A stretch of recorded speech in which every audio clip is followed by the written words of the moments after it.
So today we're venturing into Germany, and I imagine when you think Germany, you immediately think of Berlin, Frankfurt, Munich, or the Black Forest. I certainly do.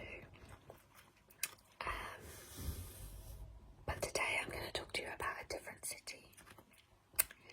One that you've probably heard of, but don't know a lot about. It's Hamburg.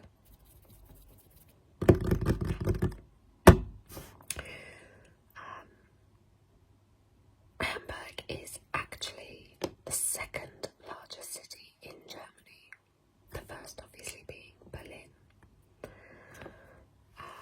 It's on the water and holds Germany's largest shipping port, and is often referred to as the City of Bridges. So, if you haven't already seen, I've done a video on Venice. This is like the Venice of Germany. It's full of canals, really beautiful. And so I went to Hamburg 2017, so it's a long time ago now. And it was just an off-the-cuff trip. My friend said, why don't we go here? The flights were like £15, so off we went. I can't say Hamburg had ever been on the top of my travel list, but who can argue with a £15 flight? I've gone to loads of places I wouldn't have gone to because the flights were cheap. We'll get to some of those another time. So I packed my backpack, my old faithful backpack. You will have seen her in the Travel Essentials video. And off we went to Hamburg. Now, we weren't there for long. And if I'm being honest, I don't think you need more than a couple of days. If you're looking for a quick European getaway, Hamburg is a really good one. So, one of the main sites of Hamburg, and this is something that Europe does really well, and actually I include the UK in this. We obviously have the Houses of Parliament, which, architecturally speaking, is a very impressive building. Hamburg has its City Hall. Now, this serves as effectively the seat of the city's government. It's a beautiful building. It's sort of a kind of neo-Renaissance style. It's really lovely, and the current building was constructed between 1886 and 1897 because sadly the original was destroyed in a fire in 1842. Seems like there were lots of great fires around that time. Obviously, well, not necessarily that time, but obviously London had a major fire, and sadly Hamburg did as well. So this building, the City Hall, is old, but not as old as it once was because it got rebuilt. Really lovely building. It's right in the centre of the Rathausmarkt, so sort of a big square. It's a real central focal point of Hamburg. It is worth seeing, and what's nice is not all government buildings are open to tourists. This one is, so you can go inside, you can visit, you can do guided tours. As I understand, there's a really nice garden as well that you can look around, so it is worth doing. And I mean, even if not, it's in the middle of a square. Go find a coffee and just sit in front of it. People watch. I personally love people watching. So if you don't want to pay to go in, you can still enjoy its architecture. And speaking of architecture, Hamburg is famous really for this building. It's called let me try and get this right, the Elbphilharmonie.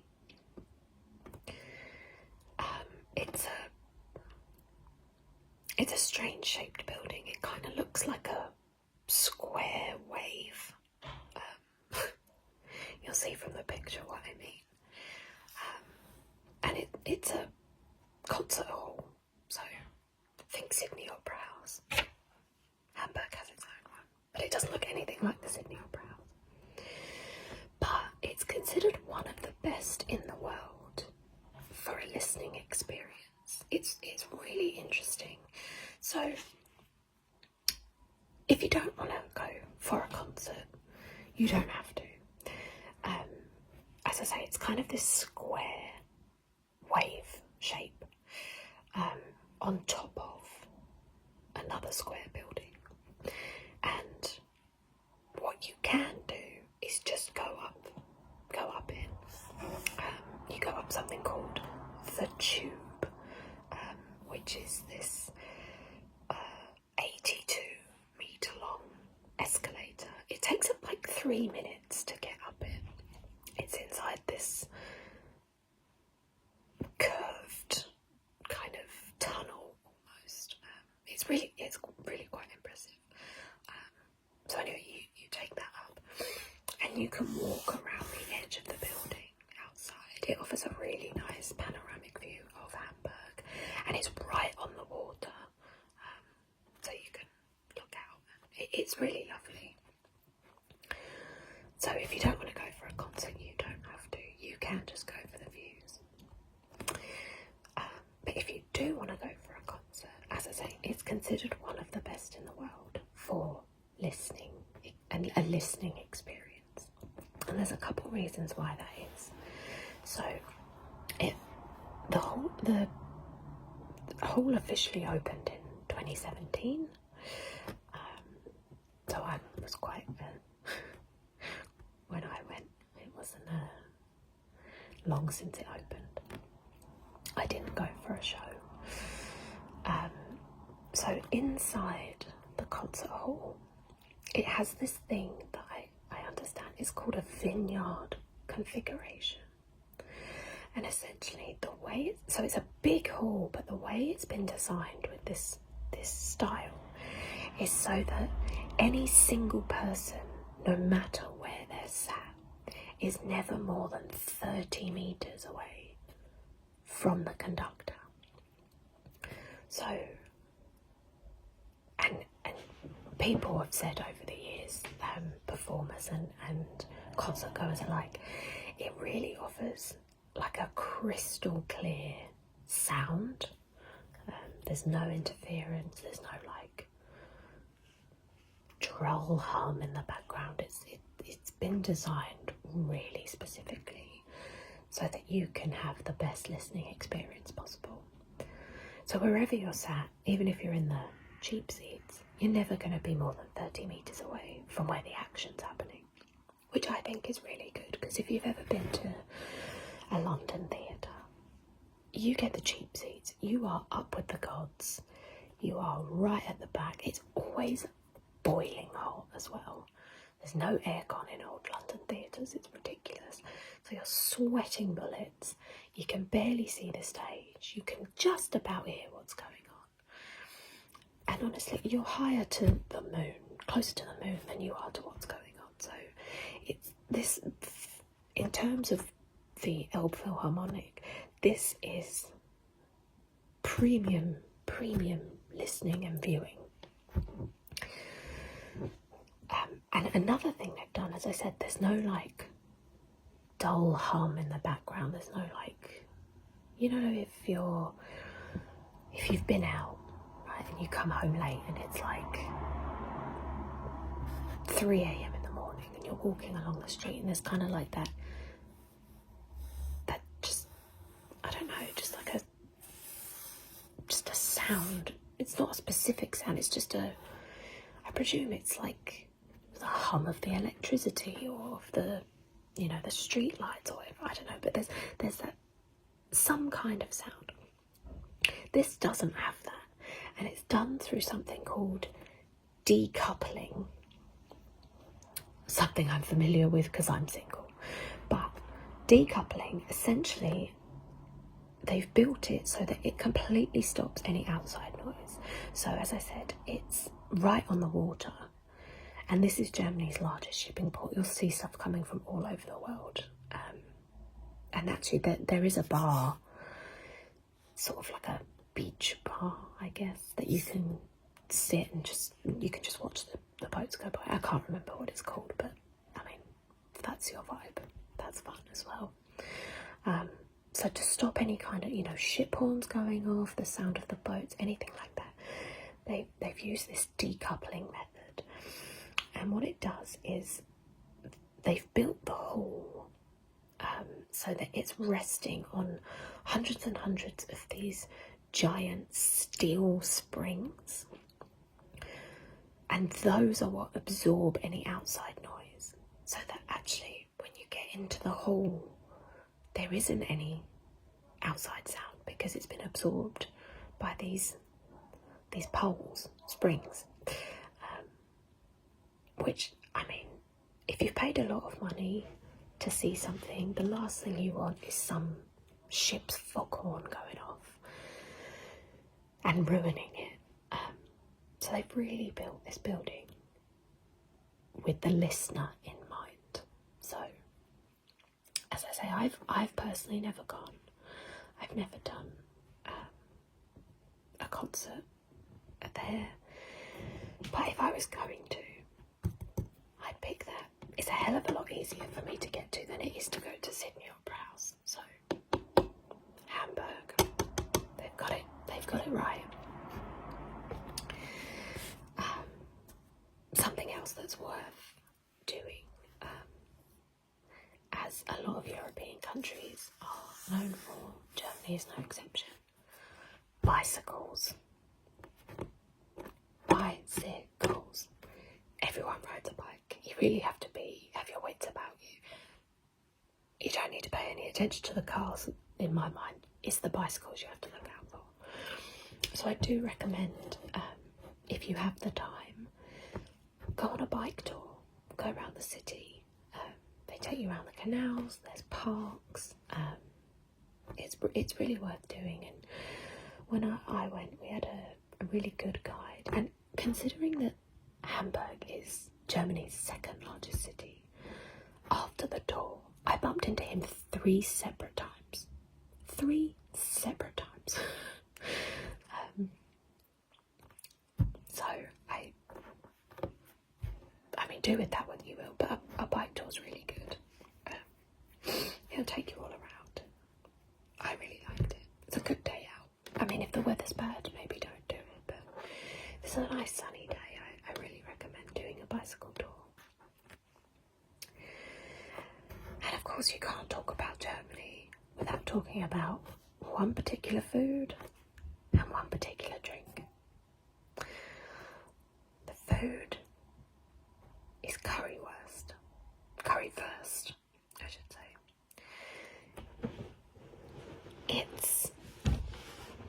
Some people don't like it. I think it's delicious. It's like the perfect snack. And honestly, I wish they had it in the UK, because I imagine if you've come from a night out, a currywurst would hit really well. Like, in Ireland you have spice bags, in the UK you have a kebab, in Germany you have a currywurst. That's what I would want anyway. But you can get them, there's stalls everywhere. You can get currywurst really easily. It's basically a sausage covered in curry sauce. There's no deeper explanation. That's what it is. It's a curry sauced sausage. You may or may not know, Germany is famous for sausages. They do sausages really well. Chuck some curry sauce on there, and in my mind, you've got a winner. Quite often they'll come with a bread roll, and what's nice is you can sort of splice the roll open and put the sausage in there, but I quite like to dip the roll in the sauce afterwards. That's just how I like to eat it, but it's really, really tasty. As I say, some people don't like it. It's really nothing special. It's a sausage with curry sauce on it. It's just one of those things I think you should try. And the drink that comes to mind whenever someone says Germany is, of course, beer. Personally, I don't really like beer. Or I didn't like beer. I was never a beer drinker, and it annoys me because beer is always the cheapest drink when you go out. But I'm much older now than when I went then. And I mean, I never used to like wine. I never used to like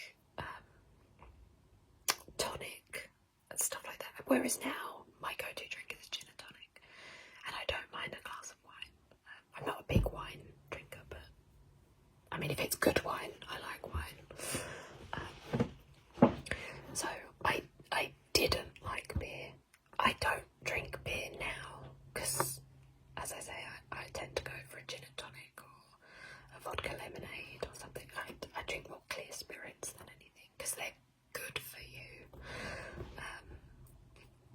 So I do need to go back and have some proper German beer, I think, because if you're going to have a beer, it's going to be in Germany, right? They're the best at it. So when in Rome, as it were. All over Germany, you're going to find a beer hall of some sort. In my mind, they're as common as a Wetherspoons are over in the UK. So you don't necessarily have to go to a beer hall, but they are fun. You've got big, long tables. They're in a big hall, obviously. And you can get these massive steins worth of beer, and the whole vibe of it is good fun, especially if the weather's nice. They quite often have an outside seating area. The one in Hamburg definitely did. You can really you can kill a lot of time there. It depends how long it takes you to drink a stein's worth of beer. For me, it took hours, because as I said, I didn't really like the taste then. But they're fun to go to, and if you really, really, really, really, really don't like beer, don't go, because they don't have like a secret side drinks menu that actually you can have a wine or a gin. It's a beer hall. They serve beer. That's it. So only go if you are dedicated to the beer cause. Otherwise it's not worth your time and money. But if you're with someone who likes beer, why not go along? It's still a fun environment, but if you're on your own, I wouldn't go if you don't like beer. But, maybe you're like me and you might like it now. I don't know. But anyway, that's a brief, short and sweet introduction to one of Germany's cities. I have been to Berlin. I will be doing a Berlin video at a later date. But Hamburg is the first city I went to sort of as an adult when I was at school. I did a German exchange. I went to, I think it was München I went to, I want to say. And I went back and visited my exchange when I did the exchange at like 14, 15, and then I went back and visited her on my own with a friend when I was 16. Which, looking back, sending your child on their own holiday at 16 is absolutely wild. And it was around the time that Taken had come out, if you've ever seen it.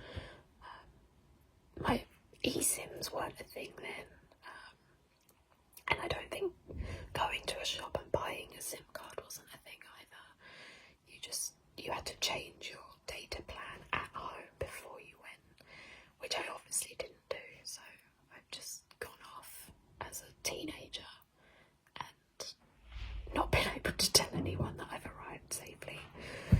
it was a different time. It was a long time ago, different world.